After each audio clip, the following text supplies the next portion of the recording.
Hi, well, good evening, good evening, good evening, and welcome this evening. Today, the 15th of the 5th, 2025. My name is Silburn Sidil, and welcome to In Review. And we look at some of what we say, some of the top news or some of the news of the week. There's always so many, what should I say, different news that sometimes you've got to try to work out which would be the most salient ones. And in the UK, there's always development. Of course, we are seeing in the Trump factor there in the Middle East. We're seeing what's happening with Ukraine. But for tonight, there's a lot of things which is happening in the UK, I must say. And for tonight, I'm going to have my guest tonight, Mr. Paul Scully. Paul Scully is going to be joining me today. Paul Scully is former MP and also former London minister for London, and was the MP for Sutton and Chem in South London from 2015 to 2024.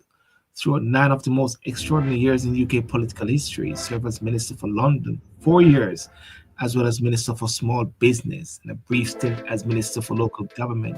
And I think it's very important that I get some of the different voices who have been involved with government, some of the players. And as time goes by, I look forward to get having conversation with more persons and having asked questions and having discussions and critical analysis of what is happening here in the UK. So, ladies and gentlemen, without further ado, I'm going to bring in Mr. Paul Scully and to join us this evening. Hi, good afternoon. How are you, Mr. Scully? Paul. Really good to see you, Sylvan. Really good to see you. No, pleasure to be here. Thank you so much, Paul. And it's a very exciting time here now in the world. I would say there's so many, what should I say, moving parts in the world at this time, isn't it? Oh, absolutely. We're here in the UK, and we've got our issues around immigration, around AI, around all sorts of things. But as you were saying in your introduction, you've got Donald Trump in the Middle East at the moment. They're all working about what's happening in Ukraine and are the talks going to happen. We're looking at what Donald Trump's doing when he's back home in America, which affects the rest of the world. And of course, the how we trade with China, how we deal with our security around China. So this really is very global. And of course, not forgetting the desperate situation in the Middle East as well, in Israel and Gaza. Yes. Well, ladies and gentlemen, for those who are joining me also on Instagram and TikTok and Facebook and YouTube, feel free to share and to come on to the discussion. Paul, before I go any further, what is it like being a normal person? I love it. So I've been with people. I was doing a talk the other day with one of the banks, and the woman that was the head of their global affairs and communications, she was saying she was a recovering lawyer. She would describe herself. I describe myself as a totally recovered politician. Yes. I had 9 amazing years just right at the heart of the Brexit debate, the COVID situation, dealing with all of the small businesses and supporting businesses through COVID, getting London reopened as Minister for London, and then obviously I was in the Cobra room with Boris Johnson when he was Prime Minister, just immediately after Putin had invaded Ukraine. So seen all of that, but now that's enough psychodrama.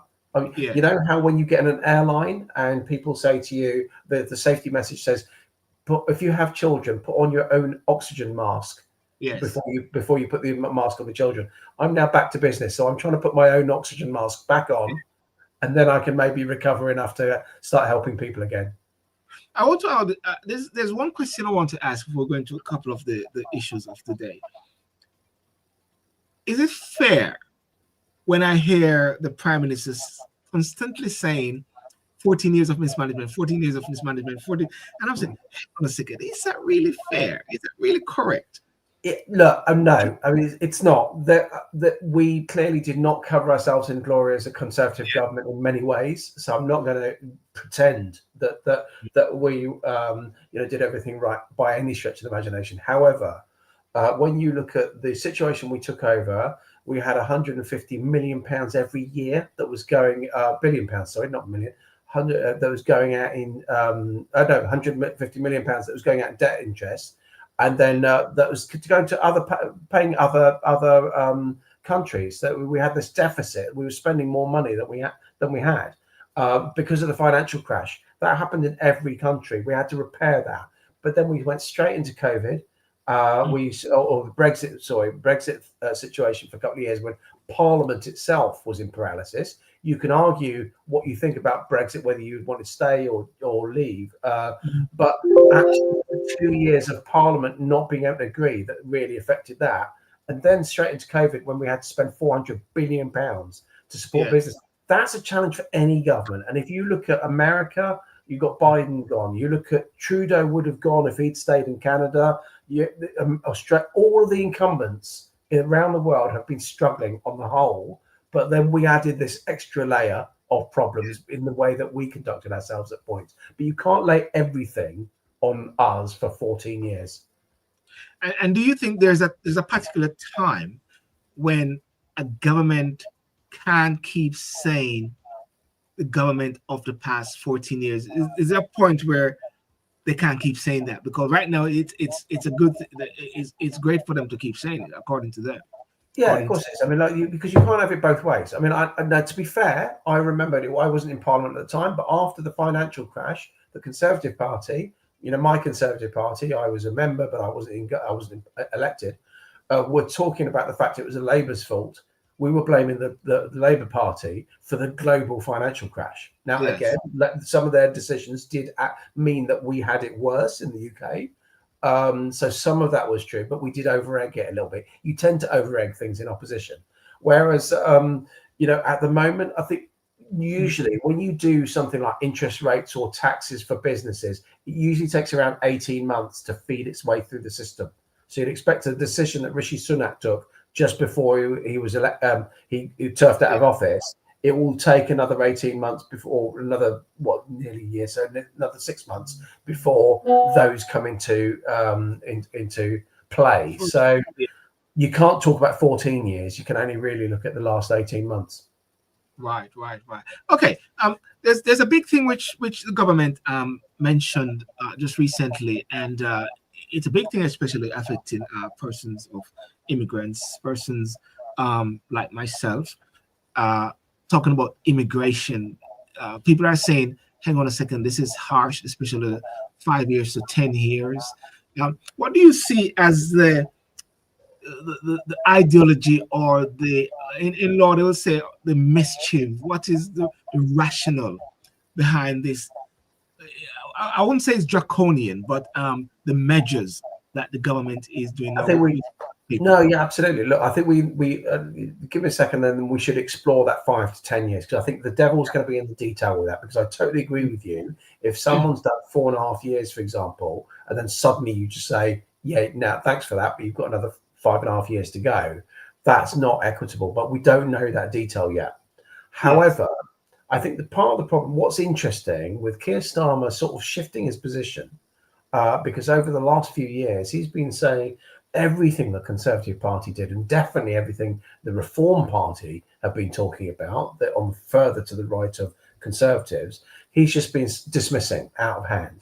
When we've tried to put people on flights who are criminals, sex offenders, or all these kind of people on a flight, it's his party that will actually say, no, you've got to stop these flights. And they campaigned and they got the flight stopped. So they put all the barriers in.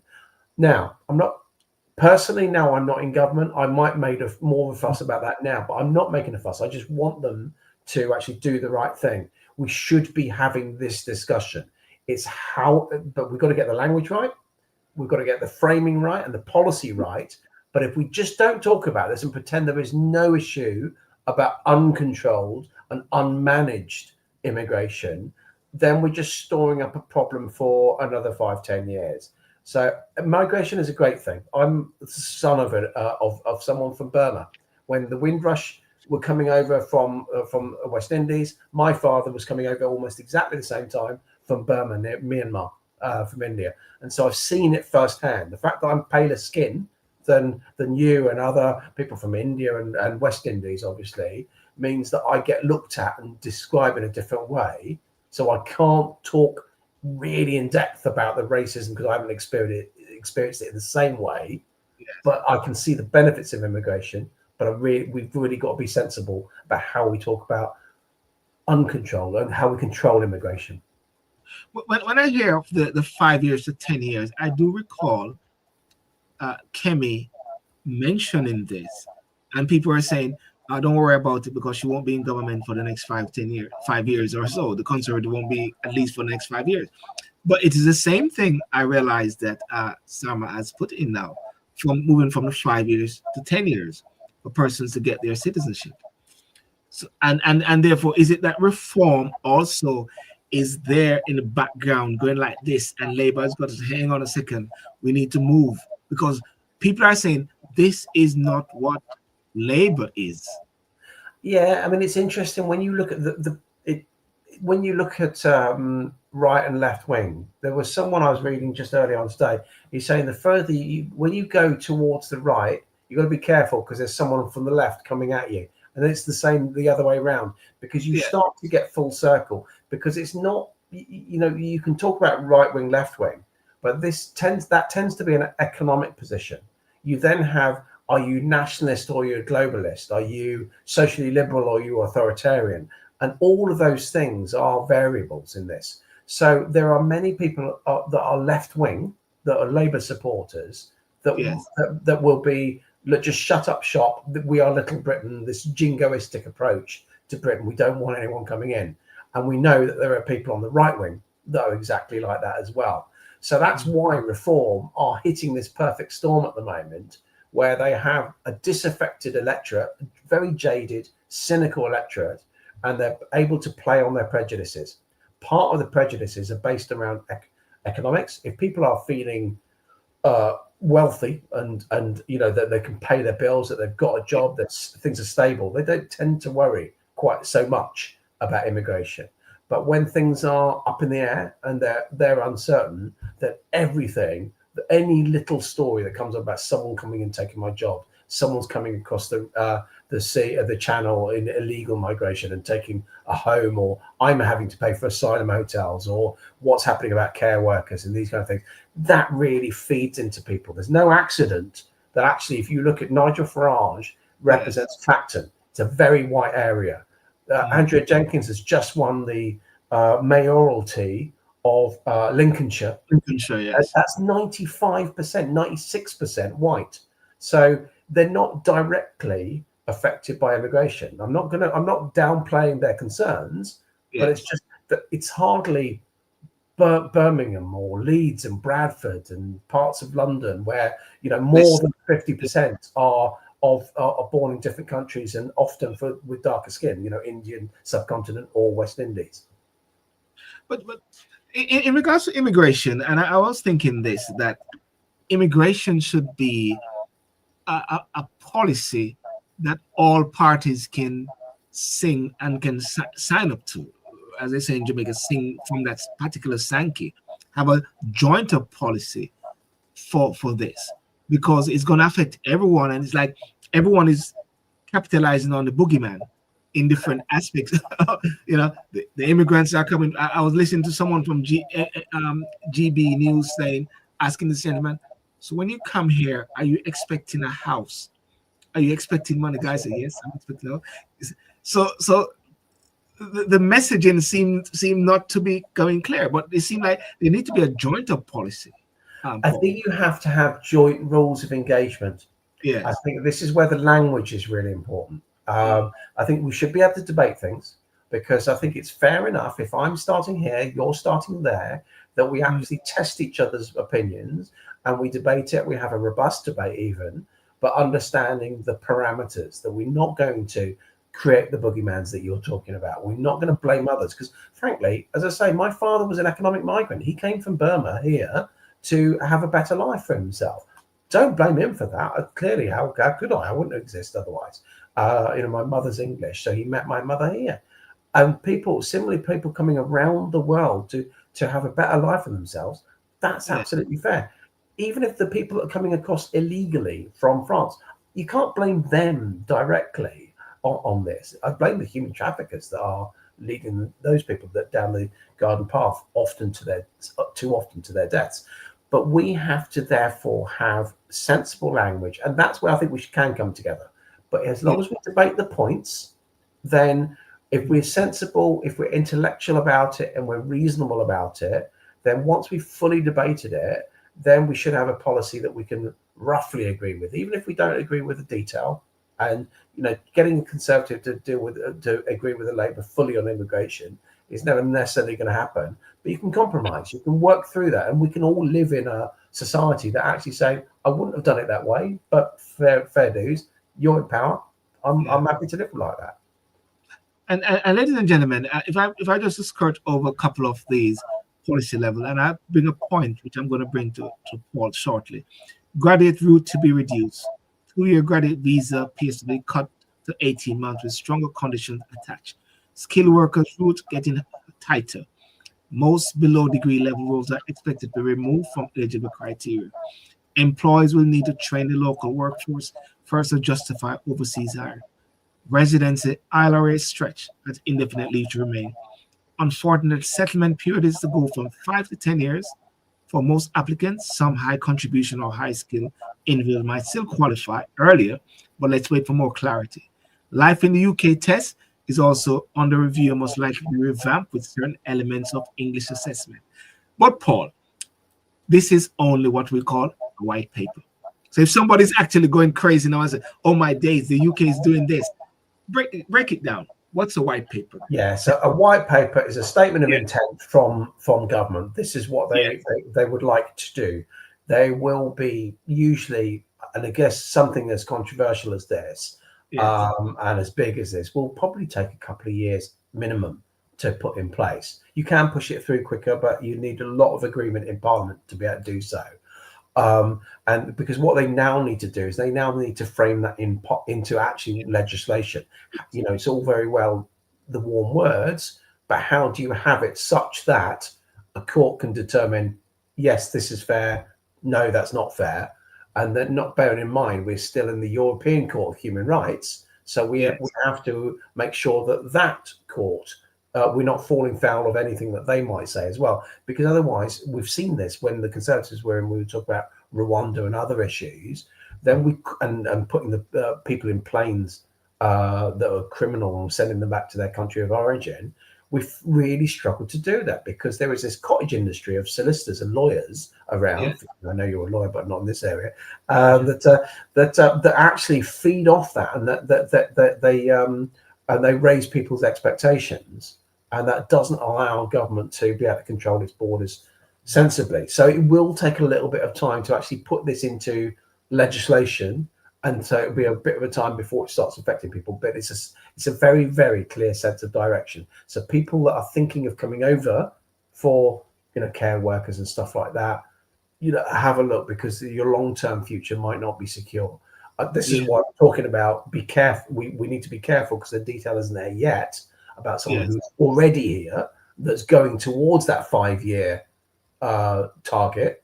The last thing I think anybody would want, certainly me, who does want to control immigration, but I want to do it fairly.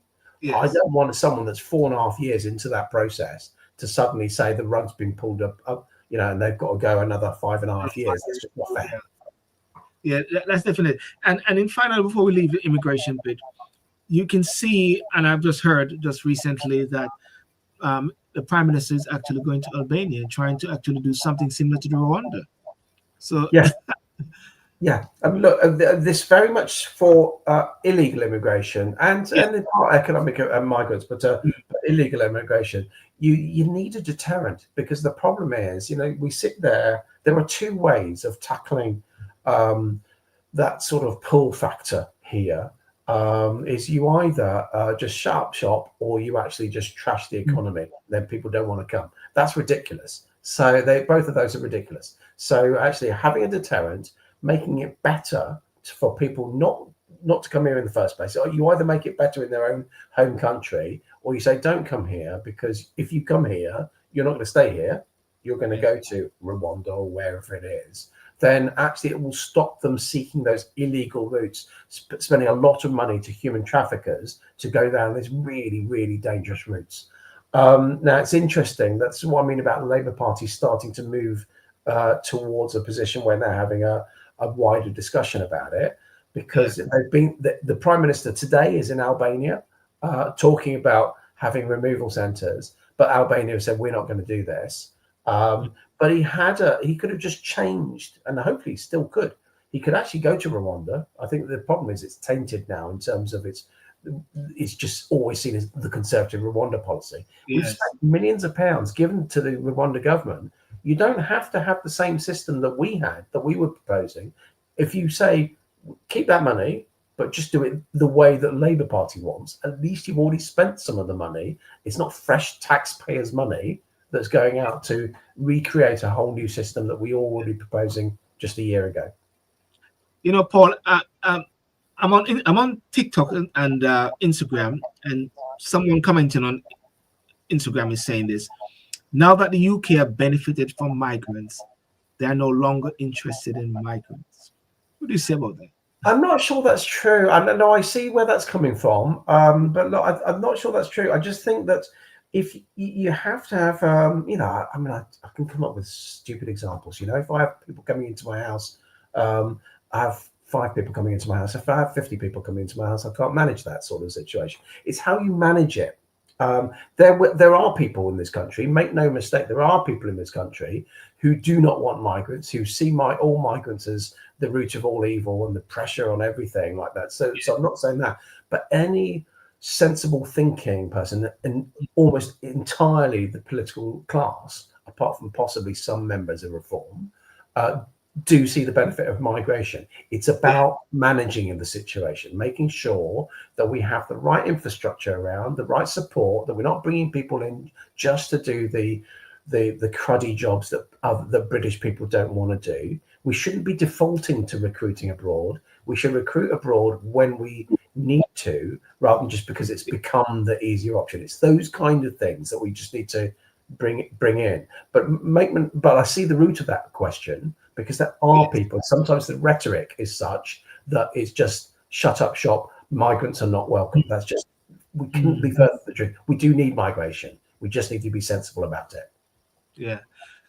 Joanna Bishop, very information fact shared on immigration legislation, not as easy as it sounds. And just the last point that someone said on Instagram was saying, immigration, no, this is the point they said, and I think I just sort of agree with this one. It's time to meet in the middle. Both extremes never work. So time to shift how we approach these challenges. Okay. And immigration is not a problem, but an easy scapegoat.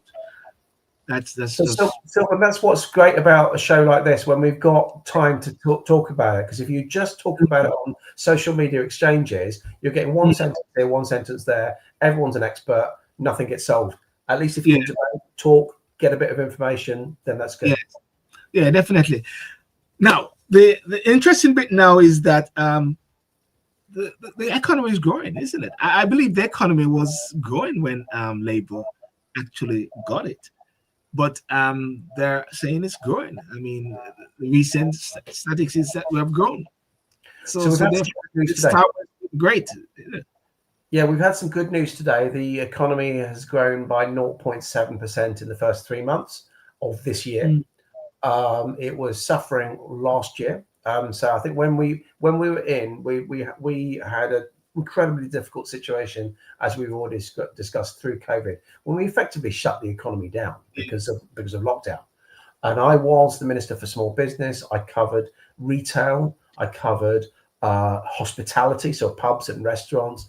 They even gave me, can you talk to the hairdressers? Can you talk to wedding planners, nightclub owners? Basically every hard-pressed business that was closed, that were going to struggle to open again. They said, Scully, can you deal with it, please? And I saw the pain that these people went through, and they were losing money hand over fist. And so it's always going to be difficult to start that up again. But we're now in a position where we started to get, after that high inflation that we saw as well, because of the energy prices and the job vacancies that we had. It's a different situation to how we had it in the 80s inflation. It was a different set of circumstances, which meant that interest rates weren't necessarily going to tackle it on its own. So that was starting to work, and we were starting to see the economy turn a corner. But then when Labour came in, they didn't sort of have a plan. They came in as with the opposition mindset on. They talked the economy down quite quickly. They had the budget, which started talking about the jobs tax, the national insurance increase, and so what you found is that the economy is now growing at the moment, but the national insurance increase for businesses has only just kicked in this month, last month, so in April. So that hasn't been factored into that yet. And so what that is that the employers are having to pay more national insurance for people that they take on. So it's less of an incentive for businesses to take them on. There is also some discussion about one of the reasons that the economy has grown over that period is that manufacturers were pushing to get their exports out of the door before Trump's tariffs get tariffs. Yes, that's what I've been We'll hearing. see how that plays over. So it's great news at the moment, but let's just wait and see, because we need long-term growth. We let's celebrate what we've got, but I'm not sure yet that that's going to bed in for the long term. So what we're saying at this moment is not a top-down economy, but to actually see the glasses half full at the same time. And you see that as there's this thing about responsible politics. Responsible politics whereby you're not seeking to get mileage for your personal gain. Look, I'm not a politician anymore either, but I'm still conservative minded, right? But I live here. I'm back in business, so all of this affects me just as much as it does you as an individual. So what's the point of me? I don't want the Labour Party to crash and burn, because they're the ones in government. I want to have an alternative that can do a better job, but that does not mean I want the incumbent government, whoever the party is, to crash and burn, because that means our country crashes and burns, and that is irresponsible politics. If you talk the country down, if you talk the economy down, you talk the government down beyond a responsible approach, then we're never going to get anywhere. Rishi Sunak said something before he went and that election was called. And Rishi Sunak said, this is going to happen. These are things going to happen. The word which is in the article by Rachel Reeves, what she said, the UK economy is beginning to turn a corner. And I've heard that word before by Rishi Sunak. We are just turning the corner to get there. You're there intimately involved at that time and being in the business sector. Where were we? Where was the UK at that point prior to the election, turning that corner? The same sort of message there. So if you look at the fundamentals of the UK economy, we've got a lot to offer. There is a reason that we are the fifth economy in the world, that we're still the ninth biggest manufacturer actually in the world, but we do particular types of manufacturing. Is that bigger than California? Is it bigger than California? No, probably not actually. Yeah, exactly. Well, no, actually, manufacturing probably is. It may well be, but definitely not in services. Obviously, California gets it all from services. But what we have the language, the English language, which is a predominant language in the world. We have the rule of law here in the UK, which is replicated. A lot of international law is and maritime law is based on UK law. We have the time zone that fits nicely between New York and the Middle East and the Far East, those stock markets, and we have a ready supply of relatively skilled workers in many different areas as well. So and the universities, of course. So we're producing. So when you look at AI, you look at technology, you look at advanced manufacturing, we've got amazing centres. That's before you get to Cambridge and Oxford, the big service-minded and public service-minded places. So there's a lot that the UK has to offer, but we've got to make sure that actually what has changed significantly since the election is the Trump factor, because if you look at when Donald Trump, who is basically here to serve Donald Trump, it's the incoherent approach to tariffs and the US economy. We now need to say, okay, we can be a bridge. We don't need to suck up to Donald Trump beyond a point. We need to get on with him well, but we need to understand that China, despite being a security risk, we get a lot of exports from China, and there's a lot of issues that we need to deal with them. We can be a broker with the EU, with the ASEAN countries, and with other significant trading areas. Use that skill. Use that mercantilism. Use the lessons that we've learned people can talk about 200 odd years of colonialism, but Yes. boy, have we learned some lessons from it. Use the positive lessons out of that rather than the negatives. So would you say then that the UK is positioned as a bridge, whosoever is in power? Because right now we are seeing Starmer operating in the same breath as how Boris was to a certain extent. Yeah, the best things that Keir Starmer has done actually since he's been in power is is how he's faced Donald Trump. Funny enough, because he's been able to use that sort of broker power to actually calm him down. We saw only earlier on in the spring when Macron went to Trump, and there was that power play. They were doing the big handshakes and all that kind of stuff, and then Keir Starmer went and he just calmed everything down a little bit because he's quite a bland guy. He's nice enough. We were elected at the same time. He's a nice enough guy, but he's quite bland, and let's face it, he's not a Boris in that regard. And then obviously Zelensky went and we had that horrible exchange in White House, and Keir Starmer again was able to calm things down the following week. So his loyally bland approach to that kind of global aspect, I think, makes him the potential for a really good relationship building. And we've seen that with the India deal, we've seen that with the America deal, and these aren't big comprehensive deals, but they are significant that we're actually starting to see results. So you say that the India deal and the US deal are, what should I say, seeing the glass as half full. I know Timmy saying it's not really a great deal, but no, because again, that comes back to the debate we've just been having about immigration. Because all the Indian deal, and actually the Indian deal was better than I was expecting. Because when we were talking about it in government, and we were talking about it when I was business minister, that was nearly 4 years ago. That we didn't want to get a quick deal with India because we wanted to get the right deal with India, because we were feeling if we did a quick and dirty deal with India, they wouldn't be motivated to come back and do something bigger. And we were worried about the fact that what they would want is just lots and lots of visas.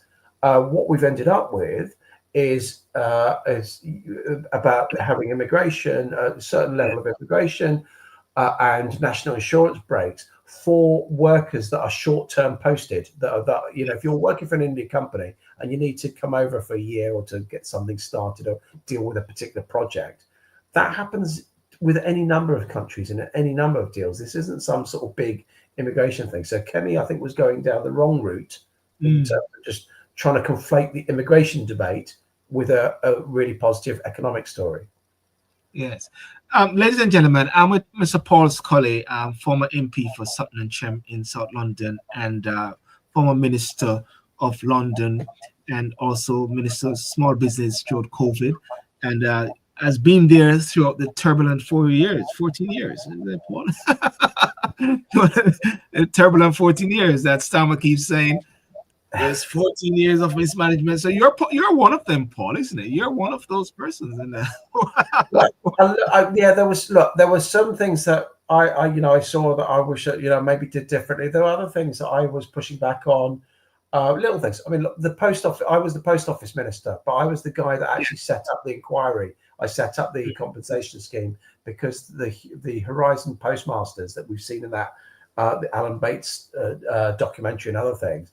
It's the human scale. That's the thing that's driven me through politics. It's all about not forgetting the human position in all this. We can talk it all we want in these kind of things and in Whitehall, but there's 70 million people that are affected by this in this country, and we also have a global footprint that we affect as well. Well, this leads me on to because I want to talk about artificial intelligence. Because that's your nature of your profession area now. But before I go there, I just want to deal with the new leader of the Conservative Party, which is Kemi Badenoch. I just want to ask you, what is your view in regards to Kemi at this time? But before you do, let me just play the recent Prime Minister's question time. I think I can find a little clip of it just to play. Thatcher to Boris Johnson.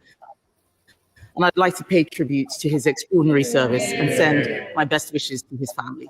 And also, before we start, Mr. Speaker, I would like to say to the Prime Minister how horrified I was to hear about the attack on his family home. It is completely unacceptable.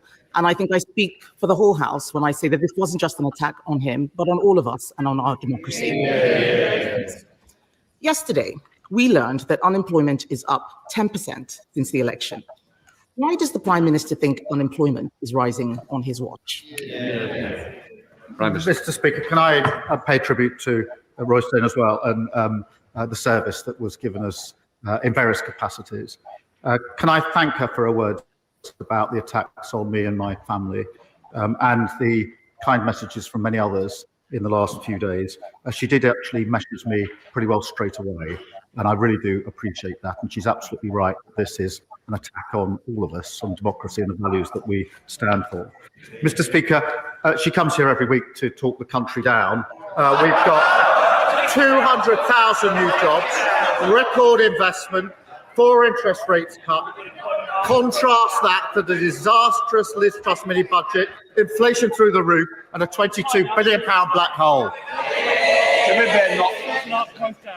I'm not sure the Prime Minister even knew that unemployment was up, but there's no point him blaming everyone else. The fact is, Conservatives reduced the deficit every year until the pandemic, more than doubled the personal allowance. We left 4 million extra jobs, tackled the post-pandemic inflation spike, and left the fastest growing economy in the G7.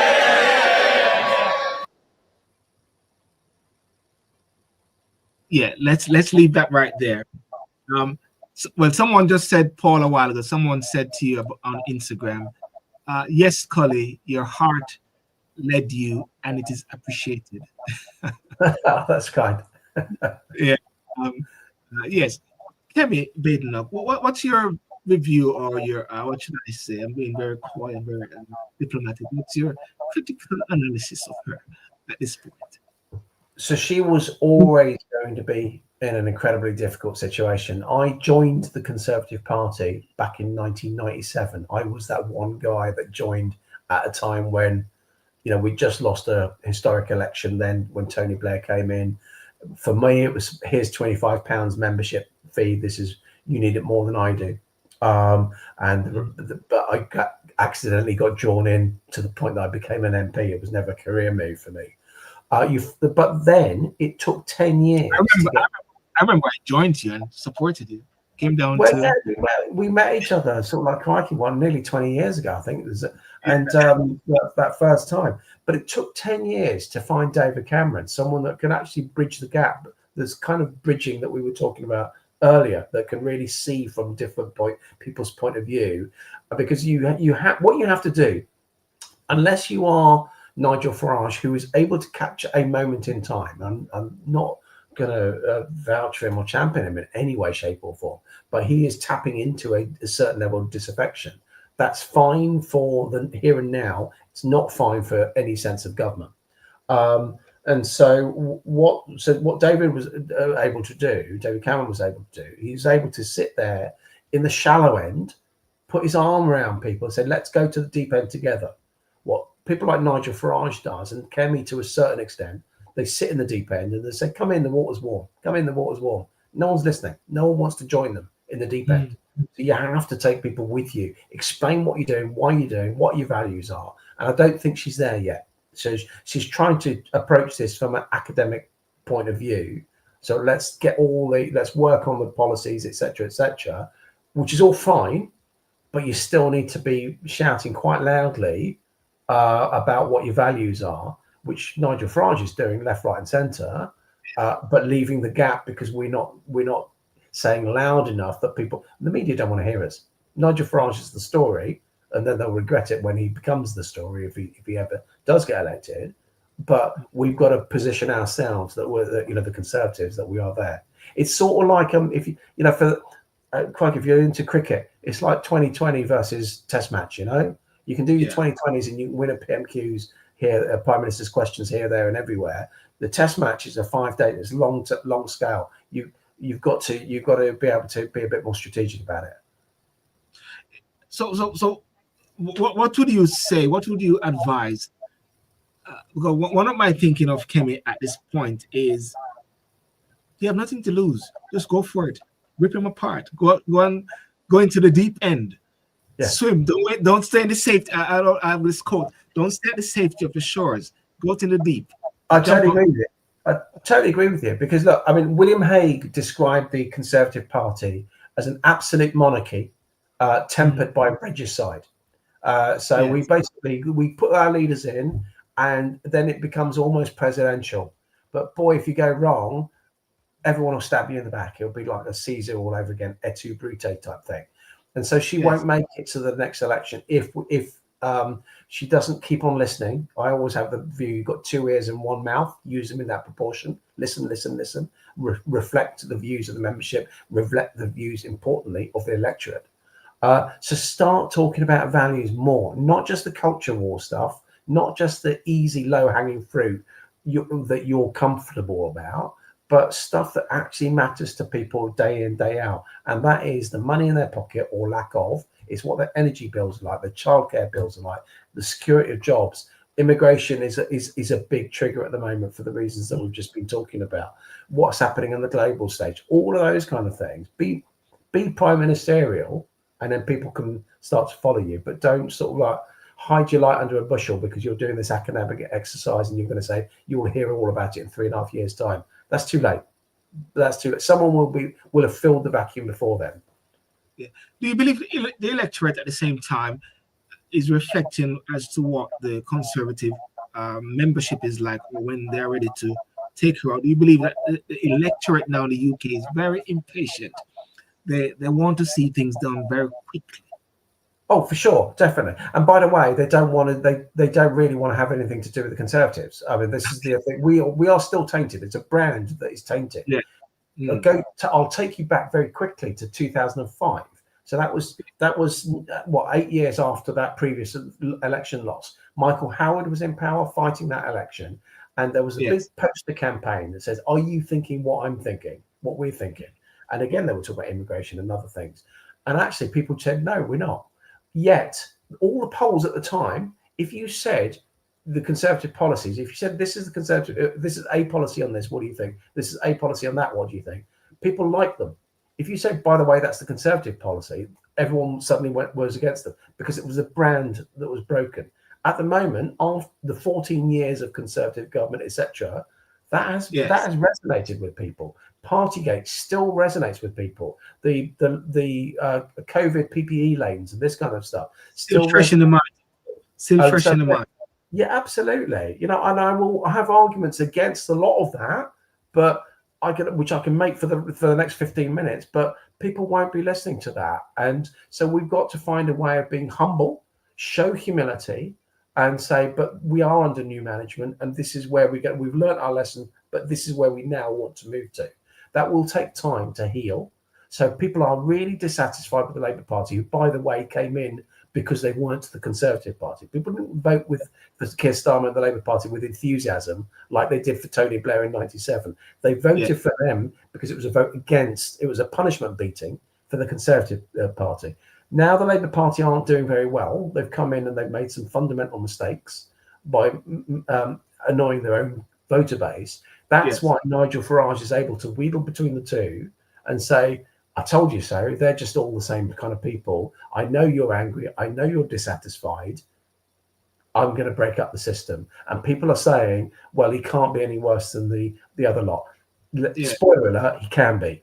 So be very careful before you go down that line. We've seen what's happened in America when Donald Trump has done exactly the same thing. And Rupert Lowe has been saying a lot recently since he was acquitted. There is a reason that everybody that has got on the wrong side of Nigel has sort of been pushed aside very, very quick. That's the Nigel Farage show. It's not a wide party that's fit for government yet. It could be. I'm not saying it. You know, the Conservatives do not have a God-given right to bounce back from this, but we have to be careful. So I guess you're not an advocate for coalition or with reform. No, because Reform Party are trying they're trying to destroy the Conservative Party, and as like I was saying before, you know, some of the reform ideals are actually that appeal to the left wing as well, with nationalising British Steel, that nationalisation route, about but the Little England approach rather than a rational migration policy, that's not something, I don't consider myself just one step away from the Lib Dems by any stretch of the imagination. I think of myself as quite on the right of the Conservative Party, but I can't sign up for that. Yes. Well, thanks for that. And someone on Instagram says, key pointer, hope she's here. She hears this because this is valuable insight. Live academic plus live values, visionary leader the people need. And that is very correct. People need visionary leaders. I noticed something also, Paul, that you're on the board of an AI company due to list on the New York Stock Exchange next month. And that is very interesting because of what AI is actually about today. A very controversial thing, because I tell you this, in the legal fraternity, and I'm in this group with lawyers and barristers, and apparently a barrister was recently doing a submission to the court with a couple of cases which was from AI. And I believe the person may be taken to the Bar Council. Really? Yeah. Well, because they used AI. Generate the cases, and they couldn't prove that the cases were fake. ChatGPT QC or KC. So tell us about this AI. I mean, I use AI as well, but tell us about AI and what. I believe one of the persons who are one of the godfathers of AI, so he's scared of AI at the same time. Yeah. He's worried about AI. And absolutely. So I was the Minister for Technology, and I saw through most of the writing of the AI white paper a few years ago, where what we were looking at the time, it was just as we were finding out about ChatGPT, really. It was very much at the beginning of it, where it was how we tackle the safety issues around AI. So that is safety to people, in terms of literally humanity, but also safety of jobs and these kind of things as well. Because if we can tackle those, then sensibly, and again, it's being proportional about, then we can talk more about the benefits of AI, because we don't want to scare people.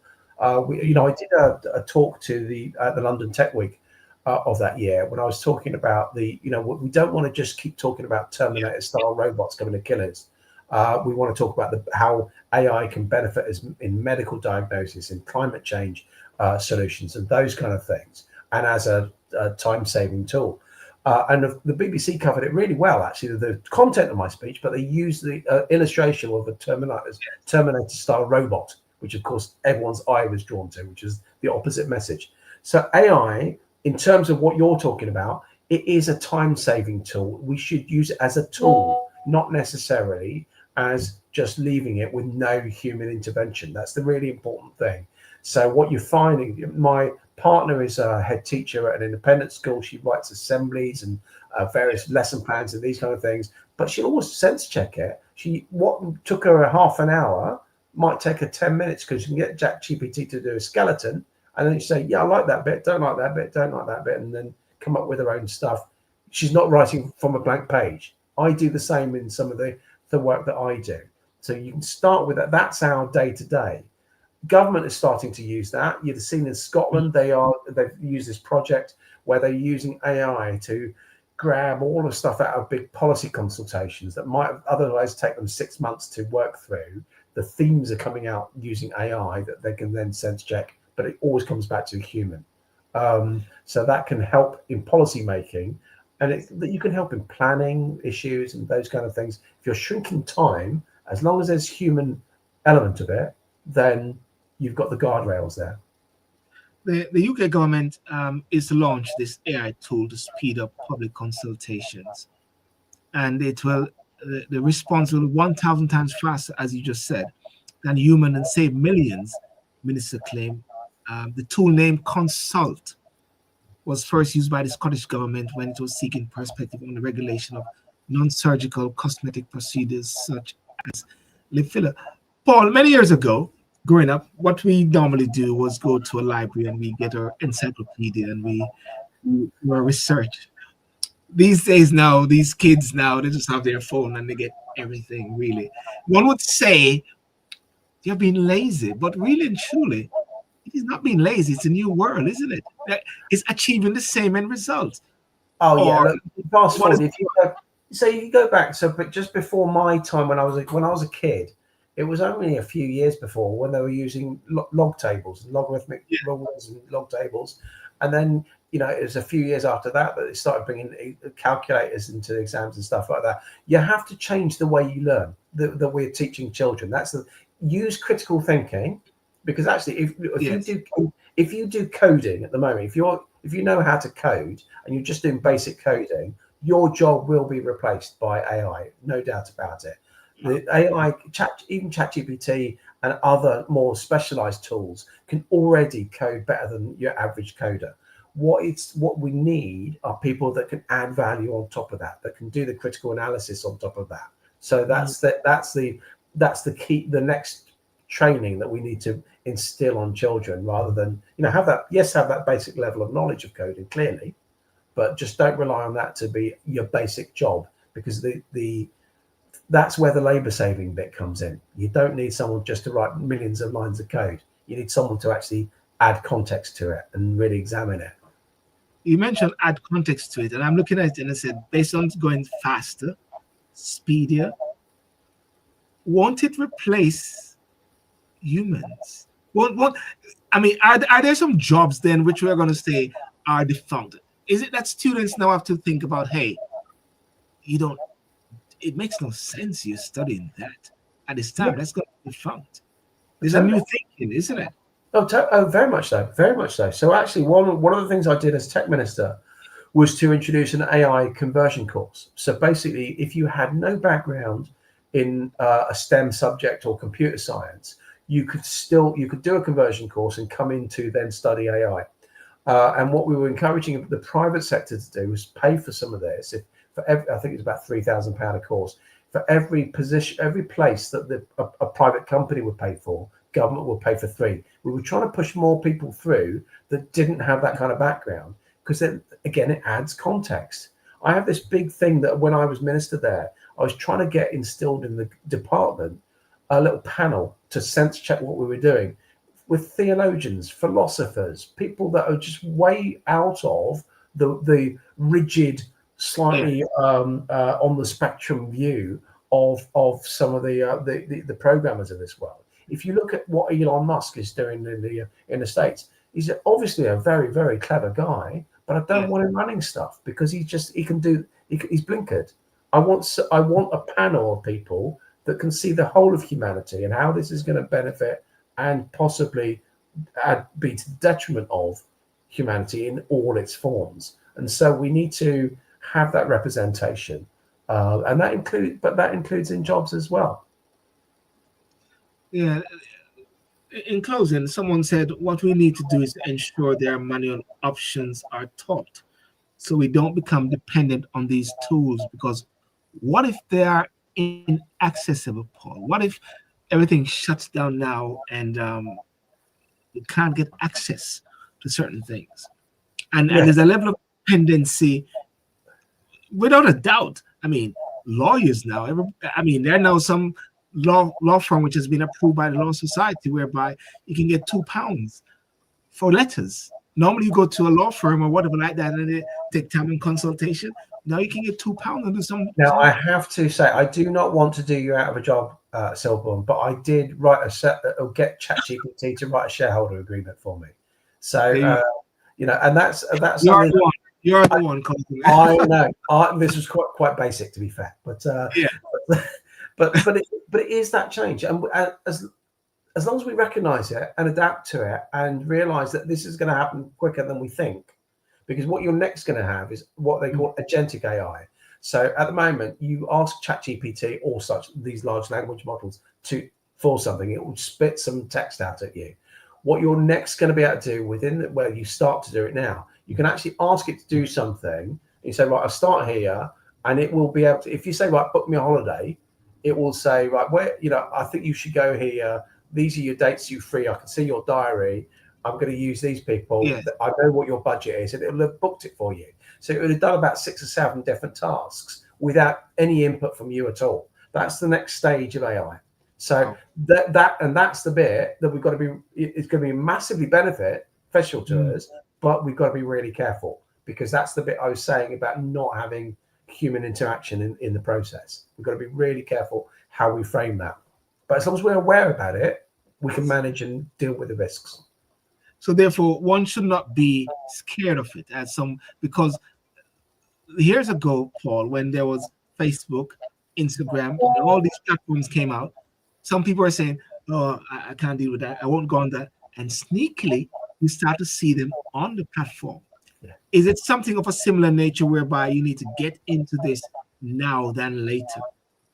Yes, I think that's true. Look, I mean, I used to run small businesses. I'm back to business now, and the almost the very definition of business, to be able to make a profit, you need to manage risk better than the other guy.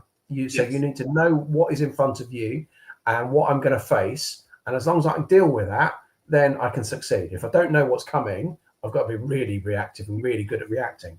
So as long as we can sort of think this through and work out what we do, and we need not fear it, we need to respond, not react. I think that an old sales manager of mine, he said, if you're taking medication, you want to respond to medication, you don't want to react to it. You don't want to come up with a side effect, you want to get better. And so respond, not react. And that's that early stage of just thinking about it, getting all the opinions in, and then just seeing what we can do, have a realistic approach to AI in all its forms, benefit and detriment.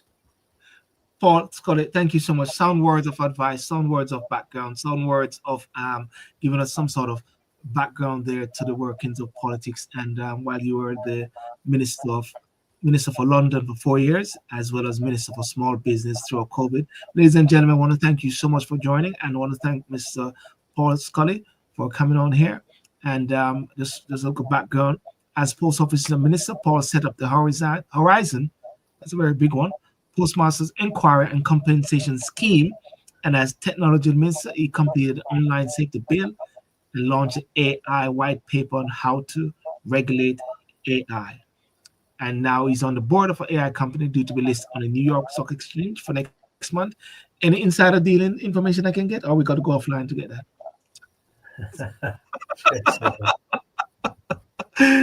Oh, listen, I want to thank you so much for that. Yeah, pleasure. And always good to see you. Pleasure is mine, and we'll talk. And thank you so much for that. Okay, thank you, sir. Thank you. Well, ladies and gentlemen, I want to thank you so much for joining tonight, and thank Mr. Paul Scully. And for those on TikTok as well, thank you for your response. Remember you need to go onto the main page, which is on the YouTube, in order to watch the show properly. And also on Instagram, the show is only there just for the period of the show. You need to go onto the YouTube as well in order to do the replay as well. I'm going to be uploading this particular show on Instagram, on Spotify and Amazon, as well on rss.com, so people can actually listen to it. And as weeks go by, I'll be continuing to have some other guests that will give us some sort of critical analysis of what's going on in the world and in the UK as well. So without further ado, I want to thank you so much for joining, and thank you as well. I just want to say to Stephanie Cross, Lazy Bulb, thank you so much for your input. And Mr. from Sri Lanka, Muriel Jiren, thank you so much for joining. It was great. What you said here, immigration is not as an issue.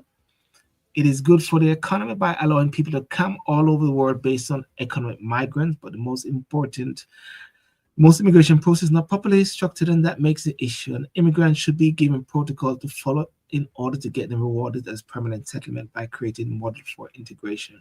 So every immigrant need the criteria that should follow to become a good immigrant. Okay, thank you so much for that, and I'll see you Saturday night on Talking Sick. Peace out, and God bless you. Bye-bye.